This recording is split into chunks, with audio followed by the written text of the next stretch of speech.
பூமியில் சில மலைகள் தொலைவில் இருந்தே மனிதர்களின் கவனத்தை ஈர்க்கின்றன. அவற்றின் உயரம் மட்டுமல்ல, அவற்றை சுற்றி இருக்கக்கூடிய இயற்கை உலகமும் ஆயிரக்கணக்கான ஆண்டுகளாக உருவான புவியியல் மாற்றங்களும் அவற்றை ஒரு உயிருள்ள இயற்கை அருங்காட்சியகமாக மாற்றியிருக்கின்றன. அப்படிப்பட்ட மலைகளில் மிகவும் புகழ்பெற்றது கிளிமஞ்சாரோ. ஆப்பிரிக்க கண்டத்தின் மிக உயரமான மலையான இது கடல் மட்டத்திலிருந்து 5895 மீட்டர் உயரத்திலே அமைந்திருக்கிறது.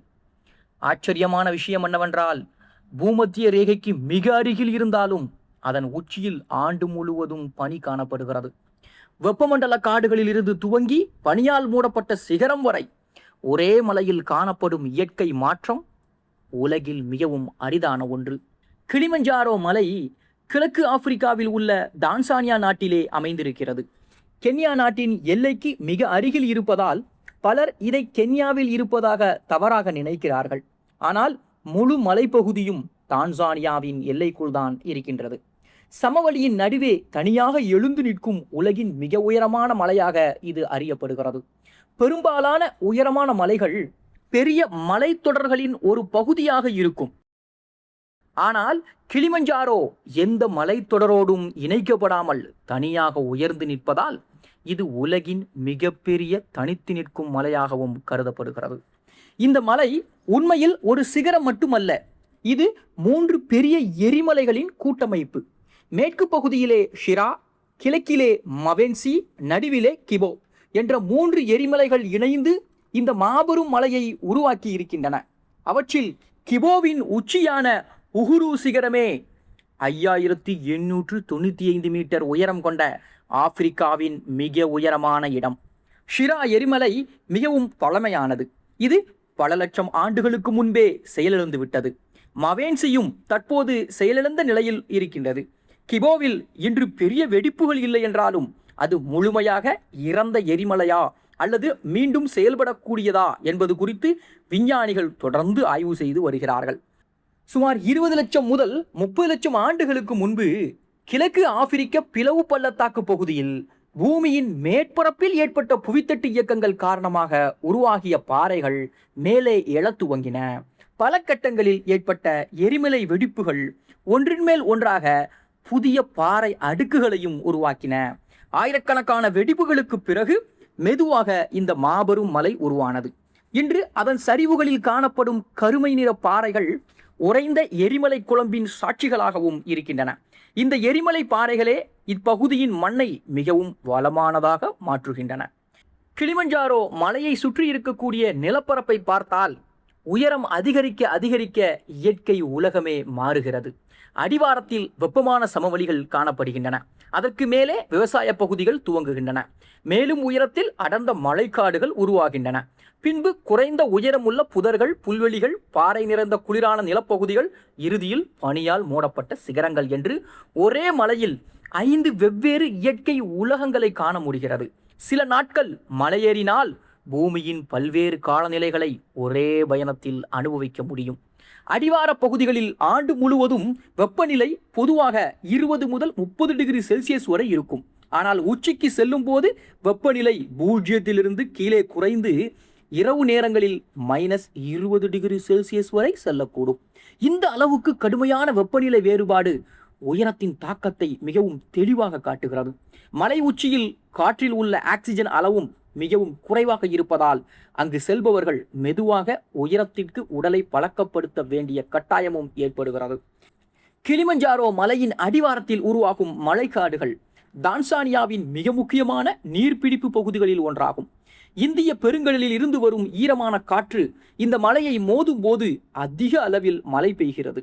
அந்த மழை நீரே ஆயிரக்கணக்கான சிற்றோடைகளாக மாறி கீழே உள்ள கிராமங்களுக்கும் விவசாய நிலங்களுக்கும் உயிர் கொடுக்கிறது.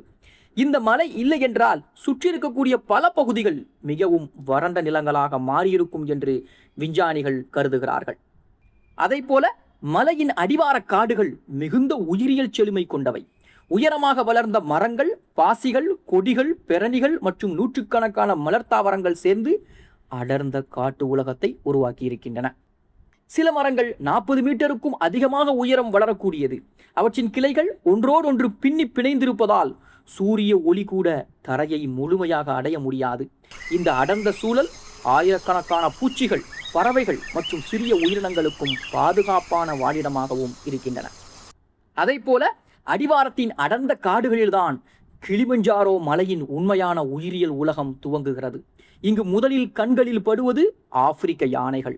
பெரிய கூட்டங்களாக வாழும் இவை காட்டு மரங்களின் பழங்களையும் இலைகளையும் உண்டு பல கிலோமீட்டர் தூரம் விதைகளை பரப்புகின்றன. அதனால் புதிய மரங்கள் வளருவதற்கும் காடு தொடர்ந்து புதுப்பிக்கப்படுவதற்கும் யானைகள் மிக முக்கியமான பங்கு வகிக்கிறார்கள். அதே காடுகளில் ஆப்பிரிக்க எருமைகள், காட்டுப்பன்றிகள், சிறுத்தைகள், நீலக்குரங்குகள், கருப்பு வெள்ளை கோலோபஸ் குரங்குகள், சிறிய மான்கள் மற்றும் பல வகையான பாலூட்டிகளும் வாழ்கிறார்கள். மனிதர்கள் அரிதாக செல்லும் இந்த பகுதியில் இந்த உயிரினங்கள் இன்னும் இயற்கையான வாழ்க்கையே வாழ்கிறார்கள். இந்த மலையின் பறவை உலகமும் மிகவும் செழுமையானது. 180க்கும் அதிகமான பறவை இனங்கள் கிளிமஞ்சாரோ பகுதியில் பதிவாகி இருக்கின்றன. வண்ணமயமான சூரிய பறவைகள், பல வகையான கழுகுகள், ஆந்தைகள், மரங்கொத்திகள், தேன் உண்ணும் சிறிய பறவைகள் அடர்ந்த காடுகளிலே வாழ்கிறார்கள். உயரம் அதிகரிக்க அதிகரிக்க பறவைகளின் இனங்களும் மாறுகின்றன. சில பறவைகள் கீழ்ப்பகுதியில் மட்டுமே காணப்படும். சில பறவைகள் குளிரான உயரப்பகுதியில் தான் வாழ்கின்றன. இதனால் ஒரே மலையில் பல்வேறு உயிரியல் மண்டலங்களை ஆய்வு செய்ய விஞ்ஞானிகளுக்கு சிறந்த வாய்ப்பும் கிடைக்கிறது. அதை போல கிளிமஞ்சாரோ மலையின் அடிவாரத்தில் பல நூற்றாண்டுகளாக சாகா மக்கள் வாழ்ந்து வருகின்றார்கள். எரிமலை பாறைகளால் உருவான வளமான மண்ணில் அவர்கள் காஃபி, வாழை, சோளம் மற்றும் பல பயிர்களை விளைவிக்கிறார்கள். மலையிலிருந்து வரும் ஒவ்வொரு நீரோடையையும் பயன்படுத்தும் பாரம்பரிய நீர்ப்பாசன முறைகளையும் அவர்கள் உருவாக்கியிருக்கிறார்கள். இயற்கையை மதித்து வாழும் அவர்களின் வாழ்க்கை முறை இந்த மலைக்கும் மனிதர்களுக்கும் இடையே நீண்டகால உறவையும் வெளிப்படுத்துகிறது. ஒவ்வொரு ஆண்டும் ஆயிரக்கணக்கான மலையேற்ற வீரர்கள் கிளிமஞ்சாரோவின் உச்சியை அடைய முயற்சி செய்கிறார்கள். இது தொழில்நுட்ப ரீதியாக மிகவும் கடினமான மலை அல்ல. ஆனால் உயரம் காரணமாக ஆக்சிஜன் அளவு குறைவதால் பலருக்கும் உயர நோய் ஏற்படுகிறது. தலைவலி, மூச்சு திணறல், களைப்பு போன்ற அறிகுறிகள் தோன்றலாம். அதனால் அனுபவமுள்ள வழிகாட்டிகளோடு மெதுவாக ஏறுவதும் உடலை உயர்த்துவதற்கு பழக்கப்படுத்துவதும் மிகவும் அவசியமான ஒன்றாகவும் இருக்கிறது. கிளிமஞ்சாரோ மலையின் உச்சியில் இருக்கும் பனிப்பாறைகள் இன்று உலக விஞ்ஞானிகளின் கவனத்தையும் ஈர்த்திருக்கிறது. கடந்த நூற்றாண்டில் இந்த பனியின் பெரும்பகுதி உருகிவிட்டது. உலக வெப்பமயமாதல், மழைப்பொழிவு மாற்றம் மற்றும் அதிக வெப்பநிலை ஆகியவை இதற்கு முக்கிய காரணங்களாகவும் கருதப்படுகின்றன. ஒரு காலத்தில் பரந்த பரப்பில் இருந்த பனிப்படலங்கள் இன்று மிகவும் சுருங்கி இருக்கிறார்கள். இந்த மாற்றம் உலகின் காலநிலை மாற்றத்தை நேரடியாக காட்டும் இயற்கை அடையாளங்களில் ஒன்றாகும். அதைப்போல சுற்றுலாத்துறையில் கிளிமஞ்சாரோவின் பங்கு மிக பெரியது. மலையேற்றம் மட்டுமல்லாமல் அடிவார காடுகள், விலங்குகள், பறவைகள் மற்றும் உள்ளூர் கிராமங்களை காணவும் உலகம் முழுவதிலும் இருந்து மக்கள் வருகிறார்கள். இதன் மூலம் ஆயிரக்கணக்கான உள்ளூர் மக்கள் வழிகாட்டிகள், சுமை தொழிலாளர்கள், ஓட்டுநர்கள், விடுதி பணியாளர்கள் மற்றும் வன பாதுகாவலர்களாக வேலை செய்து வாழ்வாதாரம் பெறுகிறார்கள். எனவே இந்த மலை இயற்கை வளம் மட்டுமல்ல, பொருளாதார வளமும் தான். கிளிமஞ்சாரோவை சுற்றி இருக்கக்கூடிய காடுகள் பாதுகாக்கப்படாவிட்டால் அதன் தாக்கம் மலையின் மேல் மட்டுமல்ல, கீழே வாழும் மக்களின் வாழ்க்கையிலும் தெரியும்.